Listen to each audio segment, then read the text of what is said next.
देखिए, आज भी multi cap and flexi cap को लेकर बहुत बड़ा कन्फ्यूज़न बहुत सारे इन्वेस्टर्स के मन में बैठा हुआ है कि भाई मल्टी कैप क्या होते हैं और फ्लैक्सी कैप क्या होते हैं। बहुत सारे को ऐसा लगता है कि भाई ये दोनों एक ही तरह हैं।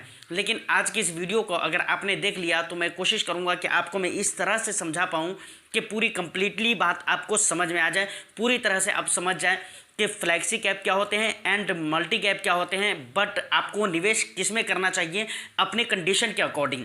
तो चलिए वीडियो को शुरू करते हैं। लेकिन उससे पहले हमेशा की तरह एक रिक्वेस्ट, चैनल पे अगर फर्स्ट टाइम विजिट कर रहे हैं या अभी तक सब्सक्राइब नहीं किया है तो इंटरेस्टिंग कंटेंट के लिए आप बी फाइनेंसर चैनल को सब्सक्राइब ज़रूर कर लें। वीडियो को एक लाइक कर दे, शेयर कर दे उन लोगों के पास जो लोग इस तरीके की वीडियो देखना पसंद करते हैं। देखिए, आपने मैच तो बराबर देखा होगा, खेला भी होगा। उसमें कुछ प्लेयर ऐसे होते हैं जो सिर्फ बैटिंग करते हैं, कुछ प्लेयर ऐसे आपको मिलेंगे जो सिर्फ बॉलिंग करते हैं, और कुछ प्लेयर ऐसे होंगे जो बॉलिंग और बैटिंग दोनों करते हैं और साथ में अच्छी फील्डिंग्स भी कर लेते हैं। तो उन्हें हम क्या कहते हैं? ऑलराउंडर कहते हैं। उसी तरीके से मल्टी कैप और फ्लैक्सी कैप आप इसको बोल सकते हैं इक्विटी का ऑलराउंडर। देखिए, इक्विटी में क्या होता है ये आप जानते हैं, लेकिन फिर भी मैं थोड़ा सा बता देता हूँ। इक्विटी में एक्चुअली होता यह है कि मतलब आप लार्ज कैप, मिड कैप, उसके बाद स्मॉल कैप, ये इक्विटी में आते हैं। लेकिन आप अगर चाहते हैं कि भाई मैं लार्ज कैप में इन्वेस्टमेंट ना करूं, लार्ज कैप में इन्वेस्टमेंट इसलिए नहीं करना है कि भाई यहाँ पर रिटर्न थोड़ा कम मिल जाते हैं, तो इसीलिए आप चाह रहे हैं कि भाई मुझे इन्वेस्टमेंट नहीं करना है लार्ज कैप में। फिर अगर स्मॉल कैप की अगर बात की जाए तो वहाँ पर भी आप इन्वेस्टमेंट नहीं करना चाहते हैं, क्योंकि आपको ये पता है कि भाई मार्केट जब वोलेटाइल होती है तो उस टाइम पे स्मॉल कैप का कोई भरोसा नहीं है, क्या हो सकता है मेरे इन्वेस्टमेंट के साथ। बट अगर बात की जाए मिड कैप के, तो मिड कैप के साथ भी आप नहीं जाना चाहते, मतलब उसमें भी आप इन्वेस्टमेंट नहीं करना चाहते हैं।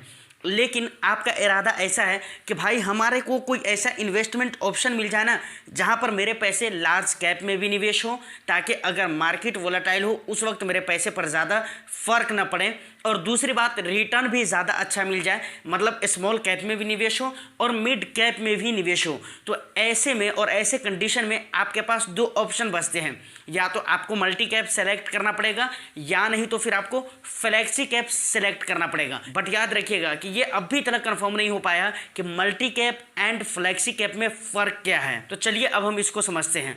अक्टूबर 2017 में जब सेबी ने म्यूचुअल फंड की अलग अलग कैटेगरी बनाई तो उस वक्त ये कहा मल्टी कैप फंड के बारे में कि मल्टी कैप जो फंड है इसका जितना भी एसेट है, टोटल एसेट का कम से कम 65% आपको क्या करना पड़ेगा? इक्विटी में निवेश करना पड़ेगा। बट ये नहीं कहा कि इक्विटी में कितना परसेंट लार्ज कैप में, कितना परसेंट मिड कैप में और कितना परसेंट स्मॉल कैप में निवेश करना पड़ेगा। सीधा बोला कि 65% आपको निवेश करना पड़ेगा इक्विटी में, और इक्विटी तीनों हैं, large cap, mid cap, small cap, तीनों इक्विटी में आते हैं। तो फंड मैनेजर के ऊपर छोड़ दिया गया ये डिसीजन कि आपको कितना इक्विटी में निवेश करना है, लार्ज कैप में निवेश करना है और कितना मिड कैप में, कितना स्मॉल कैप में। तो फंड मैनेजर क्या करता था? अपने ज़्यादातर पैसे को लार्ज कैप में इन्वेस्टमेंट कर देता था। मतलब 65 से 70%, 80% तक के पैसे को बताया जाता है तो वो क्या करता था? लार्ज कैप में निवेश कर देता था। अब ऐसे में सेबी को समझ में आया भाई ज़्यादातर पैसे जो लार्ज कैप में निवेश किए जा रहे हैं और मल्टी कैप का इतना ज़्यादा परसेंटेज में पैसा जब लार्ज कैप में निवेश किया गया तो फिर लार्ज कैप में और मल्टी कैप में इतना ज़्यादा डिफरेंस नहीं रह गया। तो 11 सितंबर 2020 को फिर सेबी ने एक नया नियम लेकर आया। उस नियम में ये कहा कि भाई ऐसा अब नहीं चलने वाला है। मल्टी कैप में मल्टी कैप के नाम पर आप लोग ज़्यादा पैसे क्या करते हो? लार्ज कैप में निवेश कर देते हो। तो ऐसा नहीं चलेगा। आपको क्या करना पड़ेगा?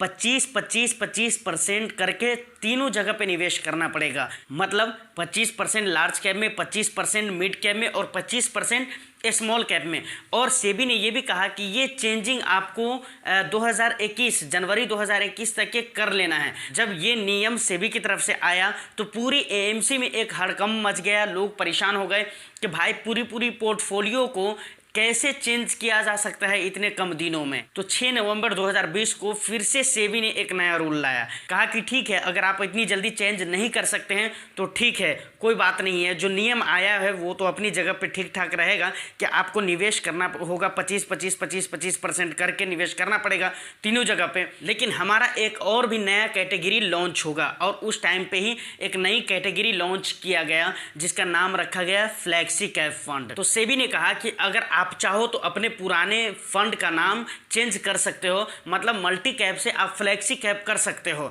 और फ्लैक्सी कैप जो अभी मैंने नया कैटेगरी लॉन्च किया है, इसमें इन्वेस्टमेंट का वही तरीका रहेगा जो 2017 से पहले मल्टी कैप फंड का था। मतलब ये है कि फंड मैनेजर के ऊपर रहेगा कि भाई कितना पैसा किधर पे इन्वेस्टमेंट करेगा। तो उस वक्त बहुत सारी एएमसीज ने अपने फंड का नामकरण कर दिया था, मतलब मल्टी कैप से फ्लैक्सी कैप बना दिया। जैसे एसबीआई मल्टी कैप था, फ्लैक्सी कैप बना दिया। उसके बाद एचडीएफसी भी लगभग मेरे ख्याल से वो मल्टी कैप था, उसको भी फ्लैक्सी कैप में कन्वर्ट कर दिया। और कुछ एएमसी ने अपने नए तरीके से मतलब नया फ्लैक्सी कैप फंड ही लॉन्च कर दिया। अब अगर ये बात किया जाए कि मार्केट में कौन से फंड्स ज़्यादा मात्रा में अवेलेबल है, तो आपको मैं बताऊं मल्टी कैप फंड आज की डेट में भी फ्लैक्सी कैप फंड के कंपैरिजन में बहुत कम है, फ्लैक्सी कैप फंड्स बहुत ज़्यादा हैं। तो अब सबसे मेन बात आती है कि आखिर हमें इन्वेस्टमेंट कहाँ पे करना चाहिए, कहाँ पर ज़्यादा बेटर रहेगा, समझ रहे हैं, फ्लैक्सी कैप में या फिर मल्टी कैप में। तो देखिए मैं आपको बताना चाहूँगा आज की डेट में ज़्यादातर फ्लैक्सी कैप ऐसे फंड हैं जो पुराने मल्टी कैप थे कभी, मतलब उनके पास एक्सपीरियंस है, वो पुराना रिकॉर्ड वाला फंड है, उनके पास पुराने रिकॉर्ड है कि किस तरह के उसने रिटर्न्स दिए हैं, किस तरह के रिस्क उसने कवर किए हैं, इन्वेस्टर को कितना मुनाफा कितना नुकसान हुआ है, ये सारा कुछ वहाँ पर आप देख सकते हैं। बट अगर मल्टी कैप की बात किया जाए तो यहाँ पर नए नए फंड्स बहुत सारे लॉन्च किए गए हैं। तो यहाँ पर नया फंड है तो उतना ज़्यादा ट्रैक रिकॉर्ड उसका नहीं है, उसके बारे में ज़्यादा कुछ आप नहीं जान सकते हैं जितना आप फ्लैक्सी कैप के बारे में जान सकते हैं। लेकिन हाँ, एक बात मैं आपको ज़रूर कहूँगा कि आप अगर चाहते हो कि हमारे पैसे तीनों जगह पर निवेश किए जाए बराबर बराबर, तो आपको मल्टी कैप में आ जाना चाहिए, नो डाउट। लेकिन आपका इरादा है कि ठीक है हमें उससे कोई मतलब नहीं है, फंड मैनेजर के ऊपर है, वो जहाँ भी निवेश कर दें, तो आपके लिए फ्लैक्सी कैप ज़्यादा बेटर रहेगा। तो फिलहाल आज की इस वीडियो में इतना ही। उम्मीद करता हूँ वीडियो आपको अच्छी लगी हो। वीडियो अगर अच्छी लगी है तो एक लाइक ज़रूर कर दीजिए, चैनल को सब्सक्राइब कर लीजिए इंटरेस्टिंग कंटेंट के लिए। मैं फिर आपसे मिलता हूँ किसी नेक्स्ट एंड इंटरेस्टिंग वीडियो में। जब तक के लिए all the best, thank you for watching.